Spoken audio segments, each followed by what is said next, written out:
Saudari-saudaraku terkasih dalam Tuhan Yesus Kristus, selamat pagi dan berkah dalam.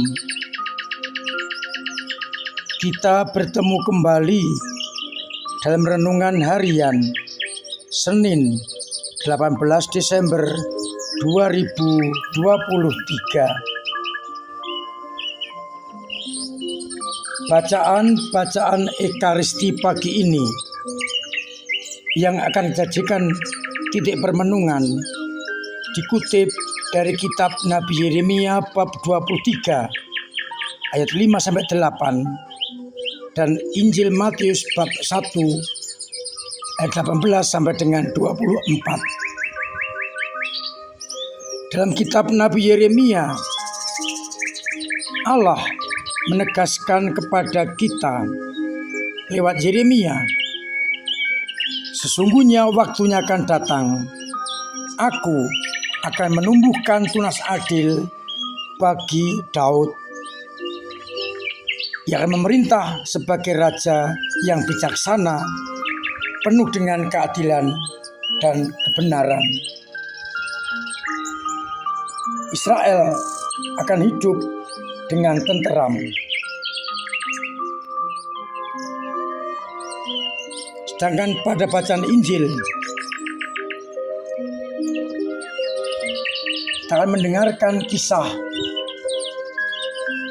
Yesus yang dilahirkan oleh Maria, yang bertunangan dengan Yusuf, anak Daud.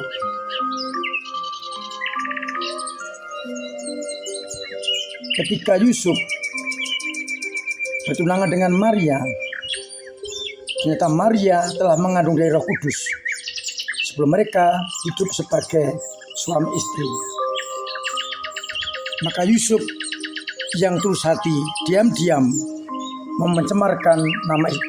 tidak mau mencemarkan nama istrinya di muka umum. Ia bermaksud untuk meninggalkan Maria. Tetapi ketika Yusuf mempertimbangkan hal itu, tampaklah malaikat yang menegaskan agar Yusuf jangan takut mengambil Maria sebagai istri, sebab anak dalam kandungannya adalah karya Roh Kudus. Maria akan mengandung dan melahirkan seorang laki-laki, dan hendaknya dinamai Yesus. Dia yang akan menyelamatkan bangsanya dari dosa-dosa mereka. Yusuf ingat, itulah ramalan para nabi. Seorang anak darah akan mengandung dan melahirkan seorang laki-laki yang nama Immanuel, artinya Allah beserta kita.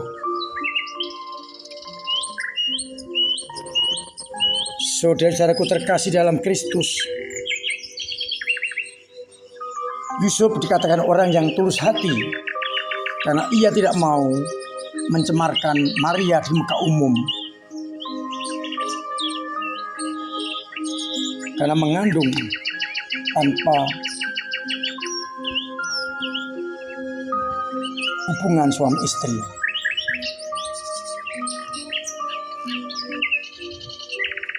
Agar orang tahu Maria benar-benar terpilih sehingga ia mengandung Roh Kudus, maka Yusuf ingin meninggalkan Maria. Namun karena dorongan Roh Kudus, akhirnya Yusuf mengambil Maria sebagai istrinya. Perbuatan Yusuf sangat mulia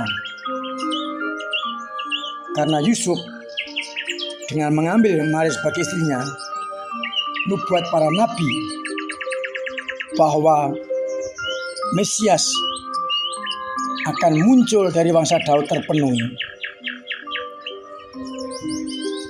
Maria bukan dari keturunan Daud, tapi Yusuflah yang keturunan Daud.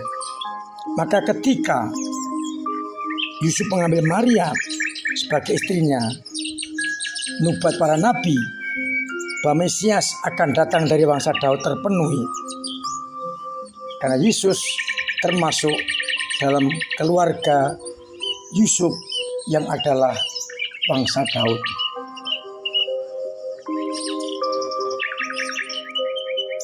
Yusuf meninggalkan egoismenya, kedagingannya, hawa nafsunya, dan mencoba mendengarkan suara Allah lewat Roh Kudus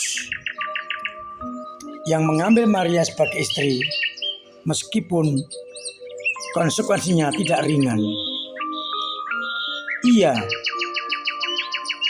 berani untuk meninggalkan kedagingan demi menjadi orang yang setia kepada kehendak Allah.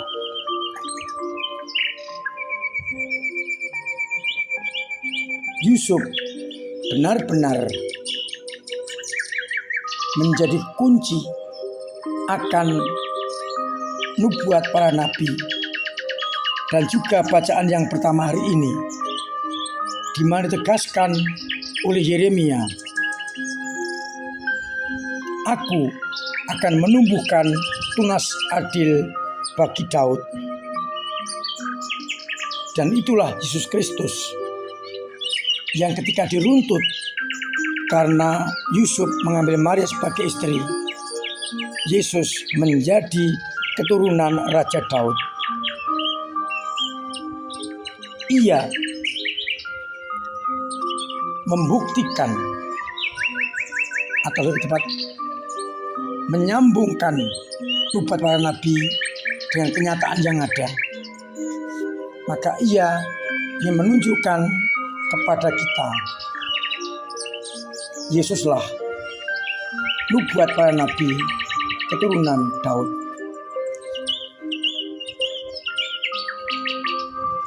Yusuf benar-benar mengutamakan kehendak Allah daripada keinginan pribadi. Ia yang secara pribadi mau meninggalkan Maria, namun akhirnya berkat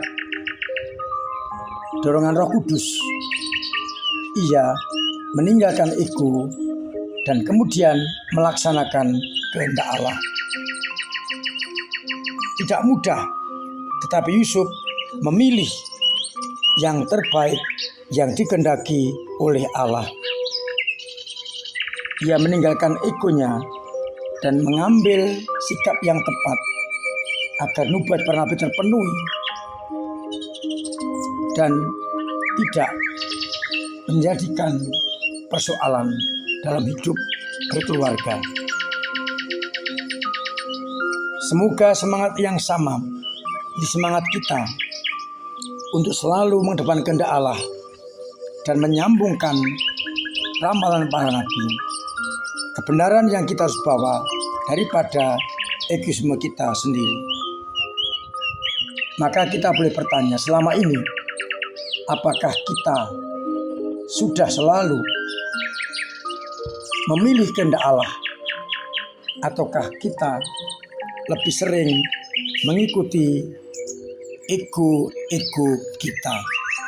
Harapannya kita akan mampu untuk hidup sesuai dengan kehendak Allah dan berani menomorduakan kehendak kita, kedagingan kita, ego kita. Tuhan memberkati kita sekalian. Amin. Marilah kita berdoa. Bapa yang penuh kasih, kami bersyukur karena Engkau memberikan tokoh yang hebat, Santo Yusuf, yang rela meninggalkan ego-egonya dan melaksanakan kehendak-Mu, sekalipun banyak tantangan dan rintangan. Ia juga yang menunjukkan kebenaran bahwa Yesus Mesias berasal dari keturunan Daud. Kami bersyukur dan mohon agar semangat yang sama boleh kami miliki. Untuk itu, kuatkanlah iman umat-Mu yang lemah, yang kadang-kadang hampir jatuh, hampir hilang. Semoga Kau jaga dan Kau kuatkan. Mereka yang ragu-ragu, Engkau beri ketegasan, agar mereka semua mampu untuk hanya melaksanakan kehendak-Mu.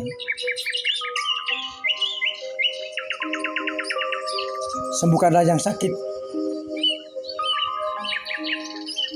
bangkitkanlah mereka yang telah meninggal.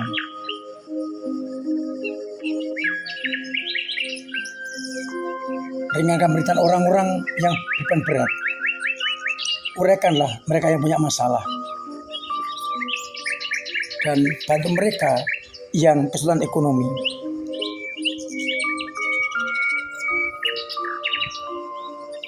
Semoga kami semakin mampu dan peka akan kehendak-Mu. Untuk itu, bantulah kami dengan berkat-Mu sendiri, Bapa dan Putra dan Roh Kudus. Amin. Saudara-saudaraku terkasih, saya mengingatkan, menganjurkan, bahkan setengah mewajibkan untuk kembali mematuhi protokol kesehatan karena virus corona kembali menguat. Kita jaga kesehatan kita masing-masing dan juga orang lain agar akhirnya kita mampu memiliki pola hidup yang sehat.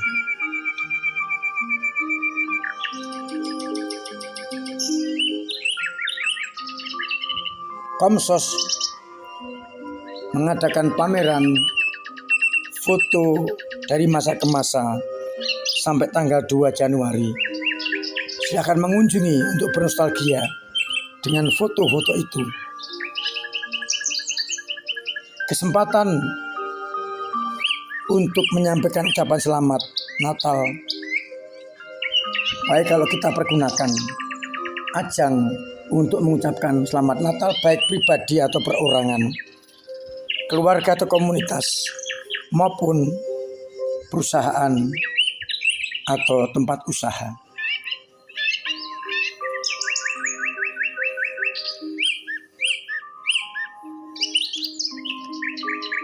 Terima kasih kepada semua yang telah berkontribusi kepada gereja, sehingga gereja boleh terus melaksanakan tugas perutusan.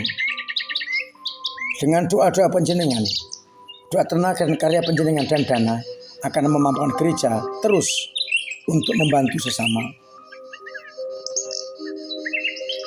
Berkenaan dengan perayaan malam Natal, saya himbau umat yang berada di sekitar gereja, kaum muda, untuk mengikuti misa kedua pada pukul 20. Sedangkan umat yang sepuh-sepuh dan jauh dari gereja bisa mengikuti misa pertama jam 17.30.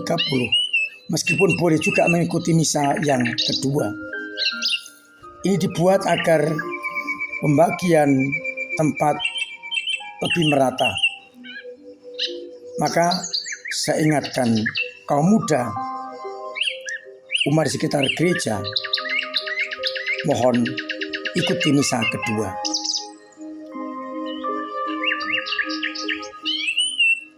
Mulai hari ini tanggal 18, 19, dan 20 ada kesempatan menerima sakramen tobat pada pukul 5 sore. Semoga dimanfaatkan dengan baik agar boleh merayakan Natal dengan sukacita dan hati yang bersih. Akhirnya saya mengucapkan selamat pagi Selamat merenungkan. Salam sehat. Tuhan memberkati.